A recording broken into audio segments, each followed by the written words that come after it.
اگر آپ کا دل کسی شخص کی بار بار خواہش کرتا ہے اور آپ یہ سوچ رہے ہیں کہ کیا وہ شخص آپ کو ملے گا یا نہیں، تو اس سلسلے میں اللہ کے 3 اشارے جو قرآن اور حدیث میں موجود ہیں، آج ہم انہی کے بارے میں بات کریں گے۔ توکل، اللہ پر بھروسہ۔ اللہ نے قرآن کریم میں فرمایا، اور تم جو بھی دنیا کے کام کرتے ہو اس میں سے اس کے لیے اللہ ہی کافی ہے۔ اللہ پر پوری طرح توکل رکھنا بہت ضروری ہے۔ جب آپ کسی شخص کی خواہش کرتے ہیں تو آپ کو اپنے دل کو اللہ کی مرضی پر بھروسہ رکھتے ہوئے چھوڑ دینا چاہیے۔ جو بھی آپ کی دعا کا جواب ہو یا جو بھی آپ کو ملنے والا ہو، وہ اللہ کی بہترین حکمت اور فائدے کے مطابق ہوگا۔ اگر وہ شخص آپ کو ملتا ہے تو یہ اللہ کی طرف سے آپ کی دعا کا جواب ہوگا۔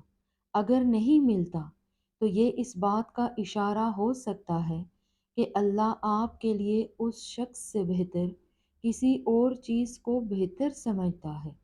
دعا اور استخارہ۔ اللہ سے رہنمائی طلب کرنا۔ رسول اللہ صلی اللہ علیہ وآلہ وسلم نے ہمیں یہ سکھایا ہے کہ اگر ہمیں کسی فیصلے کے بارے میں شک ہو تو ہم استخارہ کریں۔ استخارہ ایک دعا ہے جو ہم اللہ سے فیصلہ لینے کے لیے کرتے ہیں جب ہماری اپنی سوچ یا جذبات ہمیں کسی کام کی طرف مائل کر رہے ہوں۔ حدیث میں آتا ہے، تم میں سے کوئی بھی اپنی کسی ضرورت کے لیے استخارہ کرے تو وہ اللہ سے پورے دل سے فیصلہ مانگے۔ استخارہ کا مطلب ہے اللہ سے گزارش کرنا کہ آپ کو اپنے فیصلے میں مدد دے۔ اگر آپ اس شخص کی خواہش کرتے ہیں تو اپنے دل کو اللہ کے ہاتھ میں دے دیں اور اس کے فیصلے پر توکل رکھیں۔ اگر وہ شخص آپ کے لیے بہتر ہے تو اللہ آپ کو اس سے ملنے کا راستہ دکھائے گا۔ اگر نہیں ہے تو وہ راستہ بند ہو جائے گا۔ تقدیر اور اللہ کا منصوبہ۔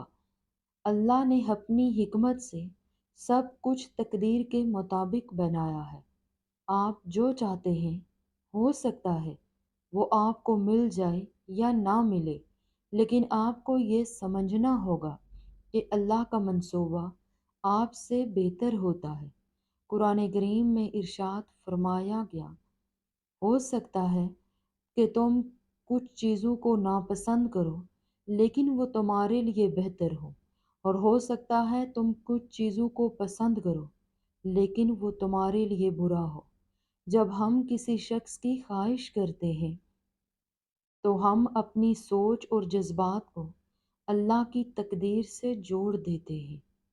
آپ کو یہ سمجھنا ہوگا کہ اگر وہ شخص آپ کے لیے نہیں ہے تو اللہ نے آپ کے لیے بہتر راستہ تیار کیا ہوگا۔ آپ کا علم اور آپ کی سمجھ اللہ کے علم کے آگے کچھ بھی نہیں، اس لیے اپنی دعا میں صبر رکھنا اور اپنی منزل پر بھروسہ رکھنا ضروری ہے۔ اگر آپ کسی شخص کی خواہش کرتے ہیں تو اپنے دل میں اللہ کا بھروسہ رکھیں، استخارہ کریں اور اپنی دعاؤں میں خلوص رکھیں۔ اللہ جو بھی فیصلہ کرے گا وہ آپ کے لیے بہترین ہوگا، چاہے وہ شخص ملتا ہو یا نہیں۔ آپ کا کام اپنی دعا اور توکل سے اللہ کی رحمت اور حکمت پر چھوڑ دینا ہے۔